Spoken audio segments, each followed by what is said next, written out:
खौरां 2021 इं मायथाइनि लाइमोन साहित्य एकाडेमि बान्था मोननो हादों बर' रावजों खन्थाइ लिरनानै गौतम दैमारि बिथांनि गिबि खन्थाइ जिउ गोनां सह बे खन्थाइ बिजाबखौ लिरनानै लाइमोन साहित्य एकाडेमि बान्थाखौ मोननो हादों।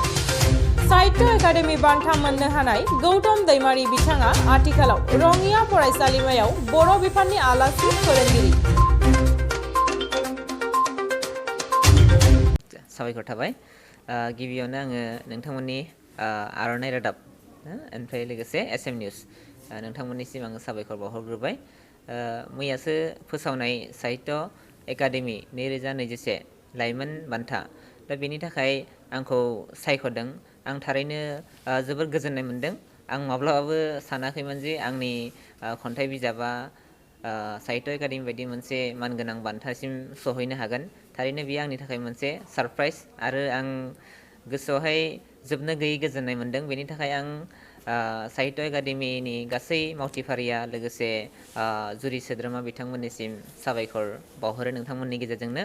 लोगोसे रङिया फरायसालिमानि सारमोन, बिफाननि सारमोन, लोगोसे आंनि मोजां हास्थायगिरि गासैबो बिथांमोननिसिम आं नोंथांमोननि गेजेरजोंनो साबायखर बावहरो।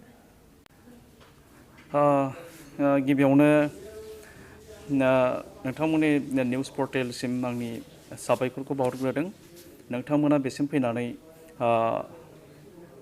जोंनिसिम इन्टारभिउ लानो फैदों। नंगौ, जों बर' बिफान हिसाबै जोंहा गौतम दैमारि बिथाङा साहित्य एकाडेमि जि जिबा पुरस्कार बेखौ मोननायाव जा जोबोद गोजोननाय दङ।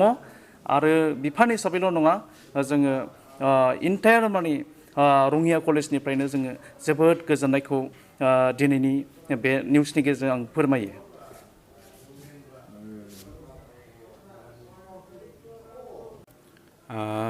दिनै जोंनि फरायसालिमानि सासे लोगो फोरोंगिरि गौतम दैमारि बिथाङा साहित्य एकाडेमिनि जुब पुरस्कार बान्था मोननो हादों।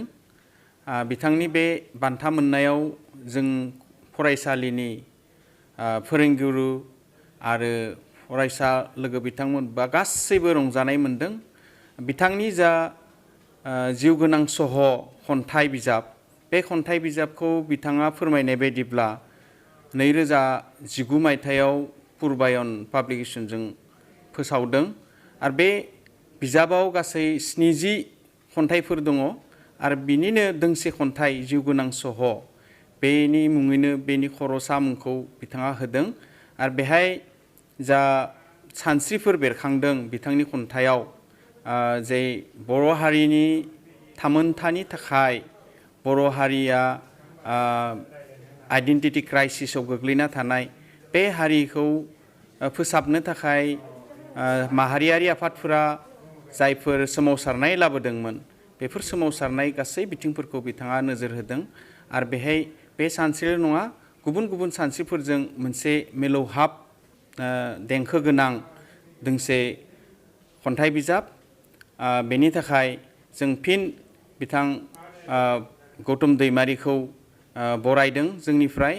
आरोबाव जाय बिथांमोना बे बिथांखौ नमिनेसन होदों, सायख'दों आरो जोबथारनायाव साहित्य एकाडेमिनिसिमबो जोंनिफ्राय हामलायनाय बावहरबाय।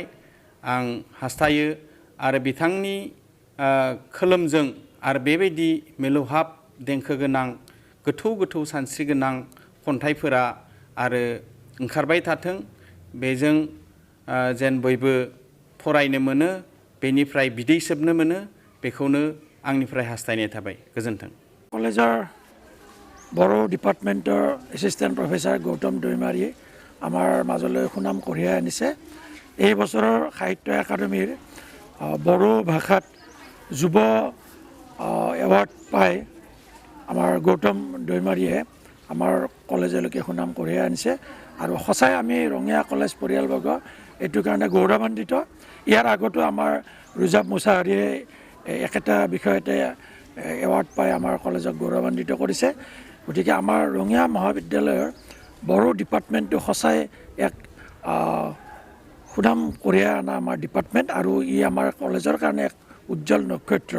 আশা কৰোঁ আমাৰ ভৱিষ্যত প্ৰজন্ম আমাৰ ষ্টুডেণ্টখিনি আমাৰ ল'ৰা ছোৱালীখিনিও ভৱিষ্যতেও এনেকুৱা ধৰণে সাহিত্যৰ ক্ষেত্ৰত সাহিত্য একাডেমীৰ এৱাৰ্ড পায় বা সাহিত্যৰ বিভিন্ন ধৰণৰ এৱাৰ্ড পায় আমাৰ কলেজলৈ সুনাম কঢ়িয়াই আনিব, লগতে আমাৰ ৰাজ্যলৈকেও সুনাম কঢ়িয়াই আনিব। মই গৌতম দৈমাৰীক আন্তৰিক শুভেচ্ছা জনাইছোঁ। তেখেতৰ কৰ্মৰাজিৰ জৰিয়তে জীৱন অতিবাহিত কৰক আৰু জীৱনটো আগুৱাই লৈ যাওক আৰু গোটেই ৰাজ্যত গোটেই ভাৰতবৰ্ষত এক উজ্জ্বল নক্ষত্ৰৰ নিচিনা জিলিকি থাকক। ধন্যবাদ।